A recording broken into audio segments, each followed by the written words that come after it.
هذا هو الصوت ديال الطفوله ديالنا كاملين، ولكن واش عمرك سولتي راسك هادوك الابراج البيضاء اللي كيبانوا فاش كيشعل الجهاز ديالك شنو هما؟ راه ماشي غير زواق، راه هادوك هما اللي كيعرفوا كاع الاسرار ديالك. اولا بلي هاد الماكينه اللي كتشوف التصميم ديالها راه شفراتو سوني من واحد الشركه كانت غارقه في المشاكل. اليوم غادي يجبدوا كاع الاسرار ديال بلاي دو، من علاش المخابرات الامريكيه كانت حاضيها حتى الطريقه البسيطه باش تصلحها غير بطورنوفيس، فاش الليكتور ديال الديسكات ما كيبقاش خدام. وجد راسك حيت مور هذا الفيديو عمرك غادي تعاود تشوف البلاي دو بنفس الشوف. نبداو باول حاجه كنشوفوها ديما فاش كتشعل البلاي دو كيبانوا الصواري بيضين في واحد الخلفيه زرقاء. واش لاحظتي بلي شي مرات كيكونوا بزاف وشي مرات والو؟ الحقيقه هذوك الصواري هما السيف جيمز اللي عندك في الكارت ميموار.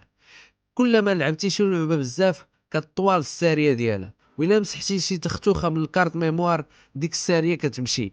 كانت بحال الخريطه ديال شحال دوزتي ديال الوقت. هذيك بليد بزاف كيحسب لهم سوني هي اللي اخترعت هذا الشكل الفوتوريست، ولكن الحقيقه هي بلي سوني نقلات التصميم من واحد الكمبيوتر فاشل بان في 1993 سميتو اتاري فالكون 030 ميكرو بوكس. سوني شرات الحقوق ديال التصميم فاش كانت شركه اتاري غاديه للافلاس. هذيك القاعده اللي كتخلي البلاي-دو توقف شاده راسها راه مخدومه من داك الجهاز القديم. هنا القضيه حماضات في عام 2000 الامريكان والجابون حبسوا التصدير ديال البلاي-دو.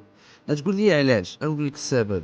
البروسيسور ديالها ايموشن انجين كان واعر بزاف داك الوقت، وكانوا خايفين لا شي حد يجمع بزاف ديال الماكينات ويربطهم باش يوجه بهم الصواريخ ويخدم بهم في الحروب. الواقع في 2003 واحد المركز في الميريكان فعلا قدر يصاوب سوبر كمبيوتر غير ب70 حبه ديال بلايدو. يعني الخوف ديالهم كان عنده ساس. كون فينا ما عقلش على دوك الدياسك اللي اللور ديالهم كيكون زرق، هادوك كانوا كيخرجوا على الماكينه. علاش؟ حيتاش هادوك كانوا سيديات ماشي دوفيديات.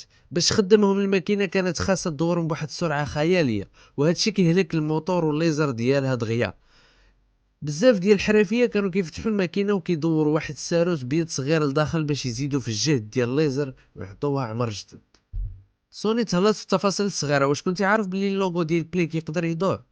صاوبوه باش الا حطيتي الماكينه ناعسه ولا واقفه يبقى اللوغو ديما مقاد. واخا ما تيقش راه كاينين الناس بقاو كيتفرجوا في نتفليكس بلاي دو حتى العام 2012.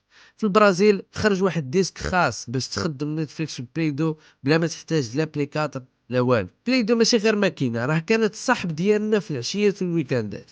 واش باقي عندك البلاي دو ديالك؟ وشنو هي اكثر لعبه دوزتي فيها السوايع ومازال ما نسيتيهاش؟ قولها لينا في لي كومونت.